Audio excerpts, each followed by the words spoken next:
Glória ao nome de Jesus. Amém?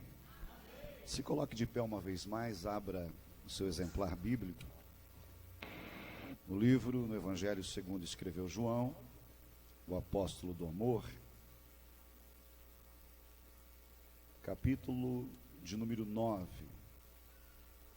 Estamos nesta campanha dos 7 milagres de Jesus.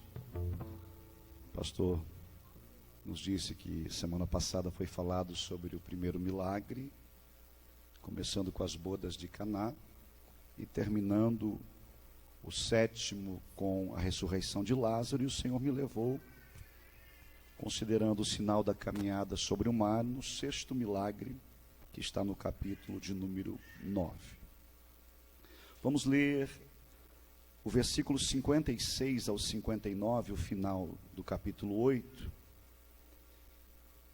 E depois nós estaremos lendo aqui o capítulo 9, o início e a parte final dele. Amém? Amém? Diz assim: Abraão, vosso pai, alegrou-se por ver o meu dia. Viu, diga comigo assim, e regozijou-se. Perguntaram-lhe, pois, os judeus: ainda não tens 50 anos e viste Abraão? Respondeu-lhe Jesus: em verdade, eu vos digo, diga comigo, antes que Abraão existisse, eu sou. Então pegaram em pedras para atirarem nele, mas Jesus se ocultou e saiu do templo. Capítulo 9, caminhando Jesus viu um homem cego de nascença, e os seus discípulos perguntaram, diga comigo, mestre, quem pecou, este ou seus pais, para que nascesse cego? Respondeu-lhe Jesus: nem ele pecou e nem os seus pais, diga assim, mas foi para que se manifestem nele as obras de Deus. Amém? Versículo de número 35. Ouvindo Jesus que o tinham expulsado, encontrando-o, lhe perguntou: crês tu no Filho do Homem? E ele respondeu e disse: quem é, Senhor, para que eu nele creia? E Jesus lhe disse: já o tens visto, é o que fala contigo. Então afirmou ele, diga comigo, creio, Senhor, e o adorou. Amém? Podeis se assentar.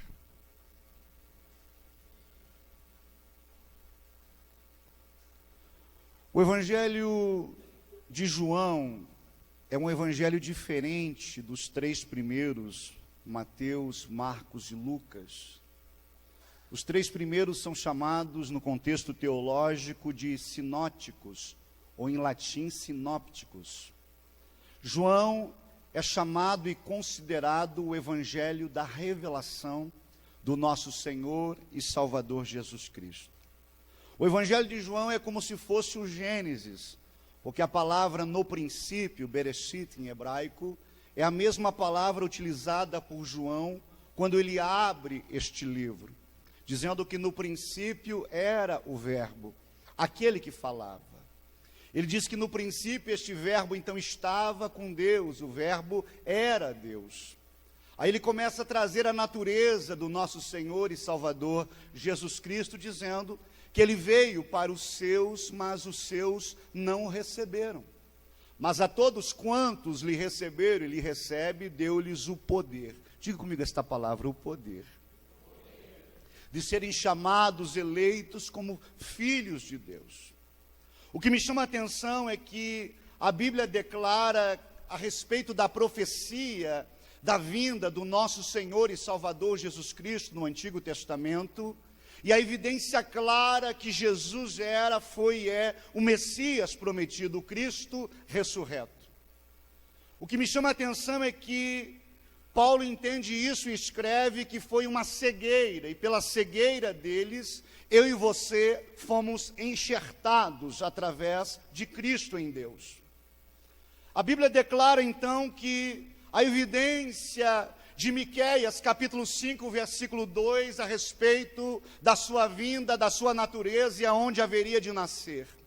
A Bíblia declara que ele nasce em Belém da Judéia, mas ele veio morar em Nazaré da Galileia, por isso ele era chamado também de Nazareno.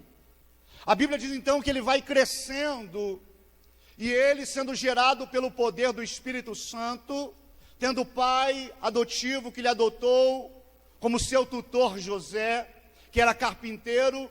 Entendemos pela história então que ele aprende a carpintaria, a profissão do seu pai. A Bíblia declara que até os 29 anos e meio para 30 anos, ele não se manifesta.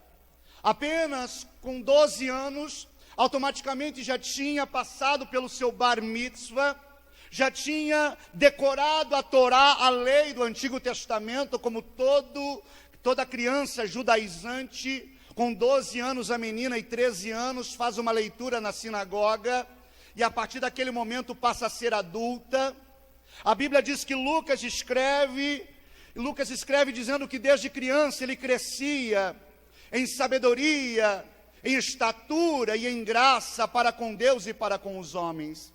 Com 12 para 13 anos, então a Bíblia diz que indo a Jerusalém, juntamente com seu pai e a sua mãe, quando eles retornam, Jesus está conversando com os rabinos, com os doutores da lei, e eles ficaram abismados de onde vinha tanta sabedoria, sendo ele um menino automaticamente considerado que tinha passado pelo seu bar mitzvah, de onde tinha vindo tanta sabedoria. Mas Lucas já tinha escrevido dizendo que ele crescia em sabedoria, ele crescia também nesta estatura, mas crescia em graça, primeiramente para com Deus e depois para com os homens. Por isso eles ficaram abismados a respeito da natureza do nosso Senhor e Salvador Jesus Cristo. Ele veio a este mundo, diga comigo, sendo 100% homem e 100% Deus. A Bíblia declara que até ele se manifestar, ser batizado por João Batista, e todos nós conhecemos a história, a evidência do próprio Deus falando com João, a quem ele visse descer sobre ele o Espírito de Deus como pomba, seria o Cordeiro de Deus que tira o pecado do mundo.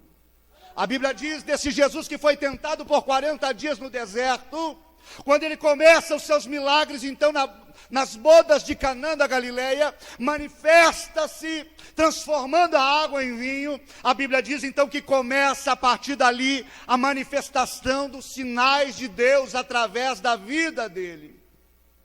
O Evangelho de João, ele fala dos milagres como sinais. É interessante que na época que Jesus veio a este mundo como homem, havia 3 tipos de filosofia: a filosofia grega, o movimento helenístico, o desejo de Alexandre o Grande que todos falassem a língua grega. Havia a filosofia hebraica ou judaica, e havia também a filosofia romana. O que me chama a atenção é que a Bíblia declara então que Jesus, conhecendo tudo isso, sendo ele 100% homem, mas 100% Deus, quando ele começa a se manifestar, no Evangelho de João fala de sinais. Por quê? Porque os gregos pediam sabedoria, mas os judeus queriam sinais de Deus. Jesus começa a manifestar a sua glória, o seu poder, através de sinais. E dentre estes sinais, ele começa operando, transformando a água em vinho. Passa-se mais um tempo, a Bíblia diz que ele tira aquele homem que havia 38 anos, que andava paralítico naquela cama no tanque de Betesda. A Bíblia declara que ele multiplica pães e peixes. Mas, quando ele está falando da sua natureza, mostrando para os judeus, para a etnia dos fariseus que tanto lhe perseguira, que ele era o Cristo ressurreto, ele era o Cordeiro de Deus, a Bíblia diz que eles zombavam dele e procuravam matá-lo. No versículo 58 que lemos, diz que quando Jesus se manifesta falando que Abraão tinha se alegrado a respeito de ver o dia do Senhor e se alegrou, os judeus zombaram dele e disseram para ele: esse homem não tem nem 50 anos e diz que viu Abraão, nosso pai. Aí Jesus diz assim, ó, para eles: antes, repita comigo, antes que Abraão existisse, eu sou. Eu já era. Aleluia.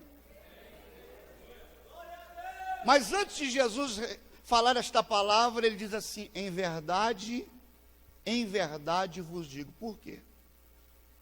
João 8,32, ele diz assim: vós conhecereis a verdade, e a verdade vos libertar. Só que para os gregos há 5 tipos de verdade.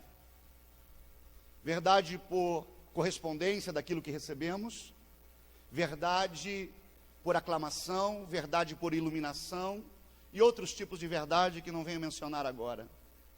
Havia questionamentos sobre a verdade, como há dentro do campo da filosofia até os dias de hoje. O que é a verdade? E Jesus, para retirar toda a incredulidade, ele repete 2 vezes: em verdade. Está duvidando? Em verdade eu vos digo, que antes que Abraão existisse, eu o sou. Para o judaísmo, até os dias de hoje, ninguém pode dizer eu sou, a não ser Deus. Jesus manifesta o seu poder messiânico, mostrando que ele era o próprio Deus encarnado ali. Se você chegar e perguntar para um judeu ortodoxo até os dias de hoje, em Jerusalém, qual o seu nome? É João. Ele não diz eu sou João, ele diz João. Porque eu sou é somente para Deus. Quando Jesus prova que ele não era apenas homem, mas era o próprio Deus, a Bíblia diz então que ele sai caminhando e ele avista um homem cego de nascença. E este homem que nasceu cego, a Bíblia diz que os discípulos interrogam ele, diz assim: Rabi, mestre, quem pecou? Este ou seus pais, para que nascesse assim? Há certos tipos de enfermidade que são pecado. Lembra do paralítico de Cafarnaum, onde 4 amigos tiram a cobertura da casa onde Jesus se encontrava e colocam aquele paralítico numa cama? Jesus só olha para ele e diz assim: filho, perdoado estão os teus pecados. Aí estavam ali os fariseus, o clã, e arrasou no seu coração, diz assim: quem é este para perdoar pecado, senão Deus? E ele diz assim: para provar que o Filho de um homem, o Filho de Deus, tem poder na terra, porque é o próprio Deus, para perdoar pecado. A ti te digo, levanta-te, toma esta cama e vai para a tua casa. Há certos tipos de enfermidade que são erros nossos.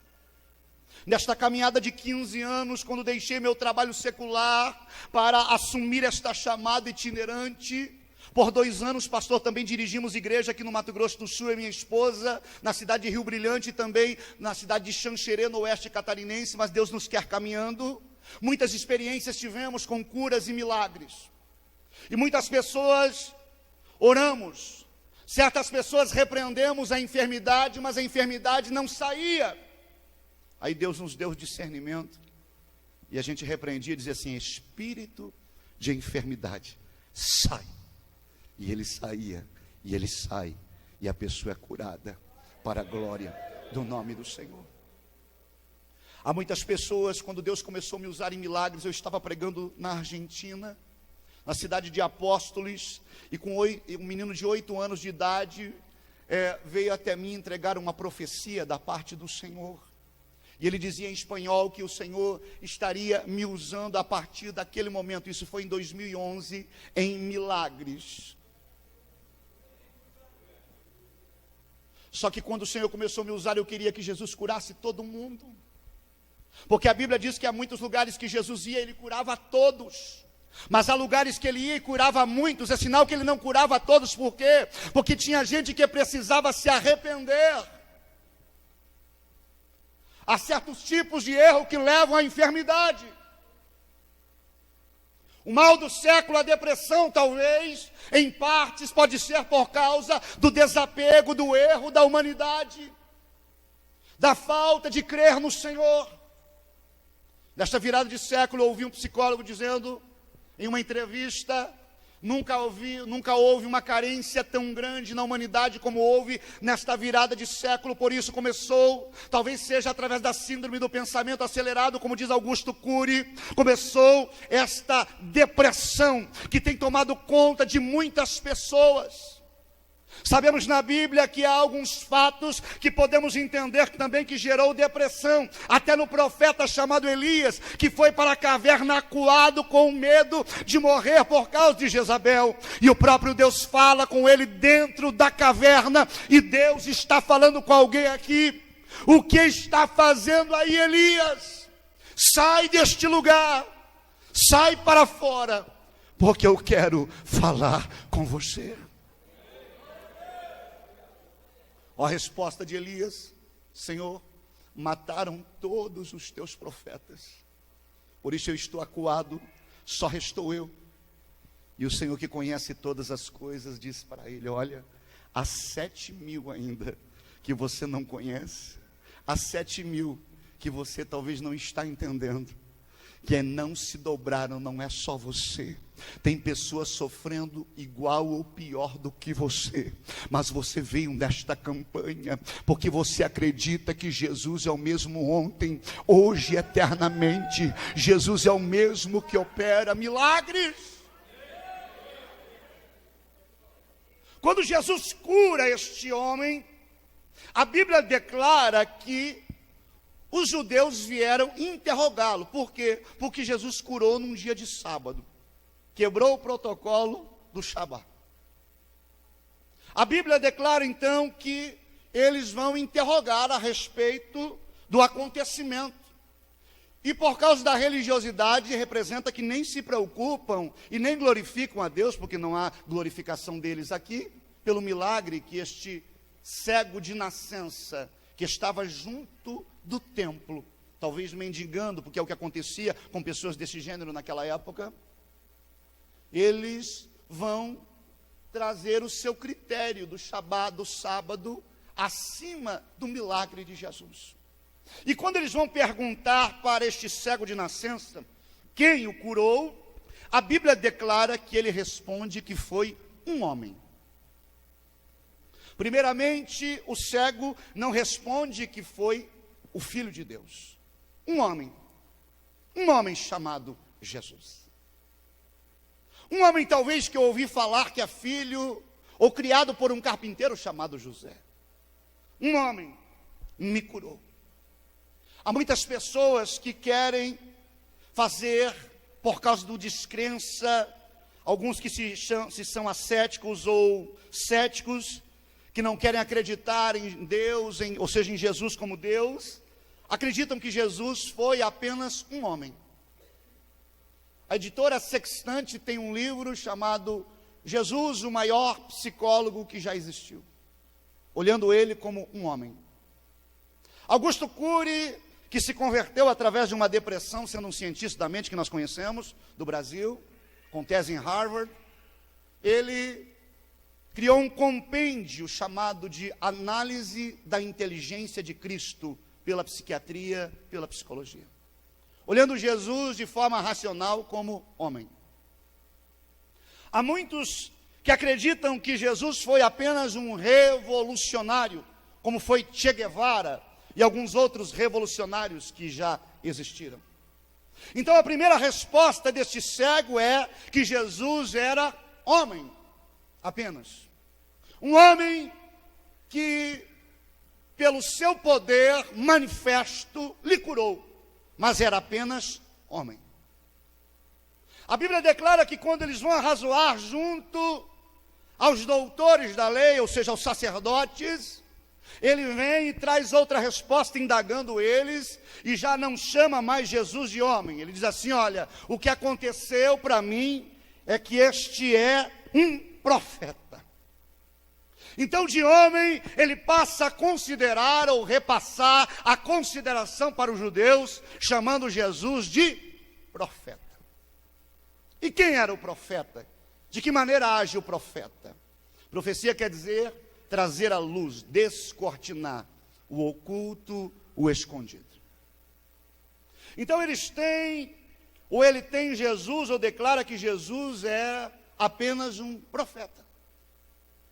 O Islã, os muçulmanos, o judaísmo acredita que Jesus veio a esta terra, nasceu de mulher, mas foi apenas um profeta.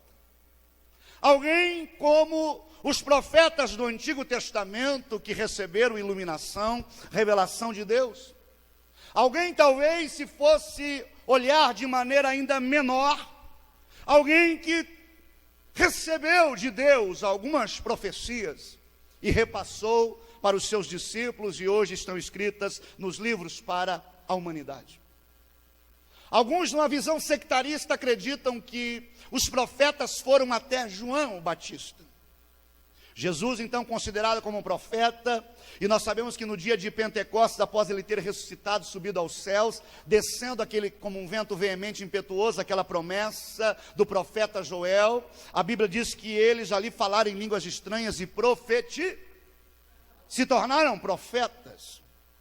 Para aqueles que descreem, passando mais um tempo, a Bíblia diz que Ágabo tinha também as suas filhas que eram profetisas, que profetizaram até mesmo para o apóstolo Paulo, profeta.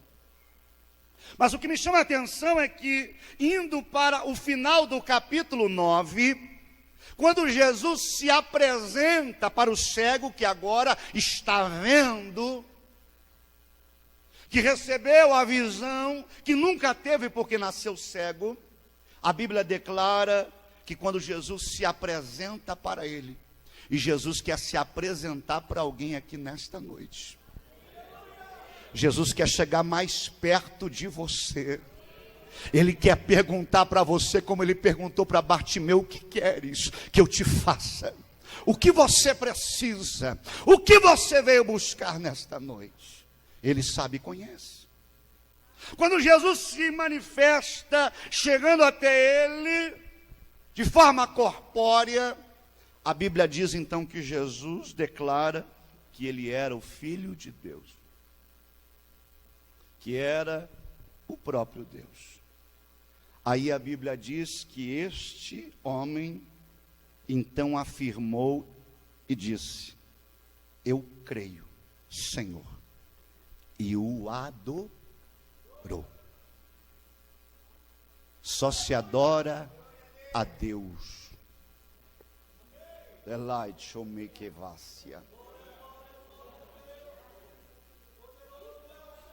Na oração sacerdotal, Jesus mostra o seu poder messiânico, orando ao Pai, no capítulo 17, versículos 20 e 21. Pai, eu te peço que eu com ele seja um, como eu sou um contigo. Os discípulos certa feita perguntaram para Jesus: mostra-nos o Pai. E ele disse: até agora estou convosco e vós não sabeis ainda quem é o Pai. Quem vê a mim vê o Pai, porque eu e o Pai somos um. Abra sua Bíblia na epístola de 1 João, capítulo 5, versículos 5 a 7. 1 João, capítulo 5, versículos 5 a 7.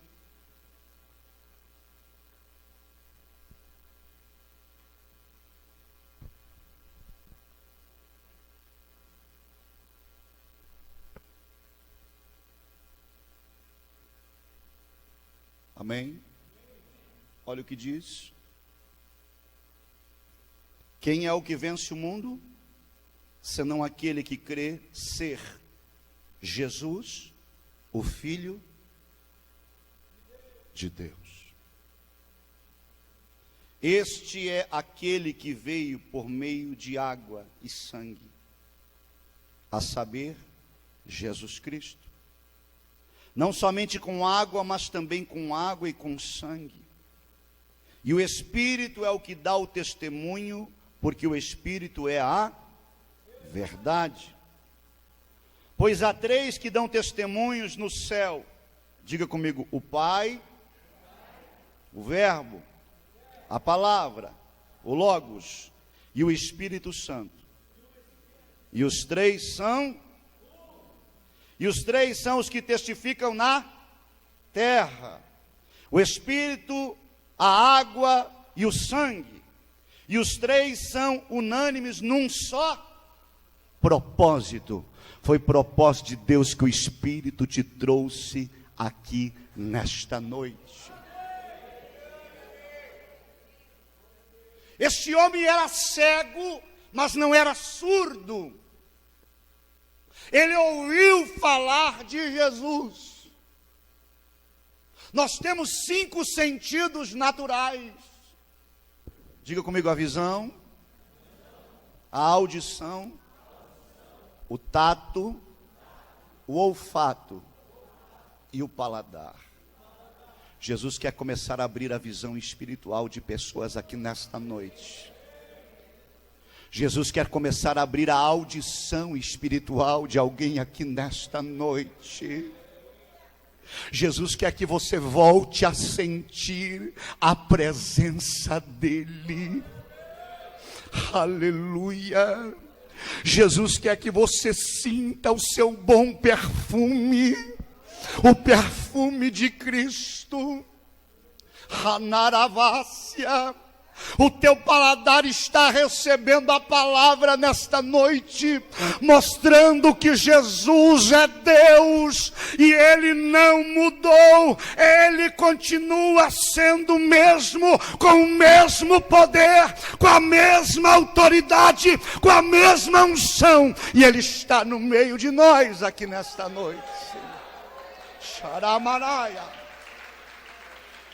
Levante, orai. Se coloque de pé. Equipe de louvor pode me ajudar aqui? Janaína.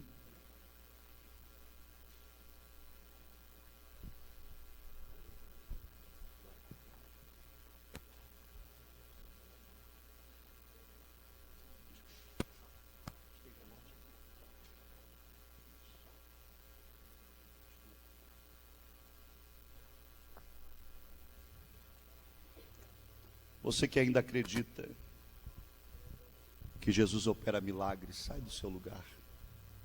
Venha até a frente, por gentileza. Jesus não muda. Quem muda somos nós. Nós que descremos, nós que esfriamos. E há barreiras, há cercos do adversário que tenta nos atrapalhar de receber o nosso milagre, de receber a nossa vitória, de receber aquilo que o Senhor já separou e preparou para nós. E nesta noite eu sinto que Ele quer quebrar ferrolhos aqui, que Ele quer romper barreiras aqui nesta noite. Levante a sua mão nessa adoração assim ainda, porque Ele quer curar aqui. Aleluia. Por toda a minha vida, ó Senhor, te louvarei,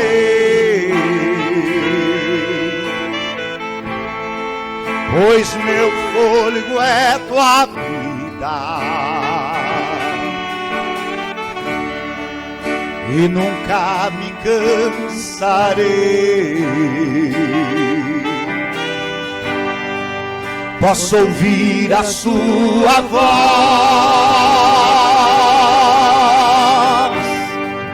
é mais doce do que o mel,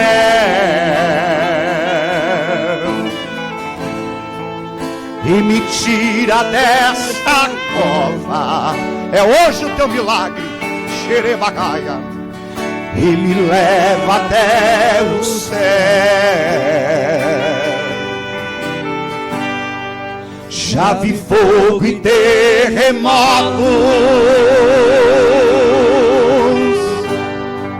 vento forte que passou,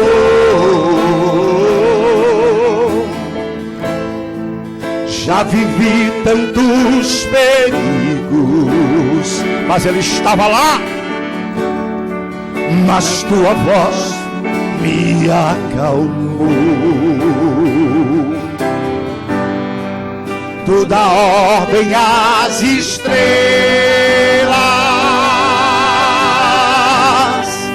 e ao mar os seus limites. Eu me sinto tão seguro. Quando se sente crendo nesta noite? No teu colo, ó Altíssimo. Levanta a mão e profetiza nesta noite que não há ferrolhos, nem portas que se fechem diante da sua voz. Não há doenças, nem curvas que fiquem de pé diante de nós. E a tempestade se acalma na voz daquele que tudo criou, pois tua palavra é pura, escudo para os que nele creem. Quantos creem no poder desta palavra? Quantos ainda creem no seu milagre? Quantos creem que Jesus pode fazer muito mais do que pedimos ou imaginamos? Vai recebendo o seu milagre, vai recebendo a sua cura pelo poder da palavra.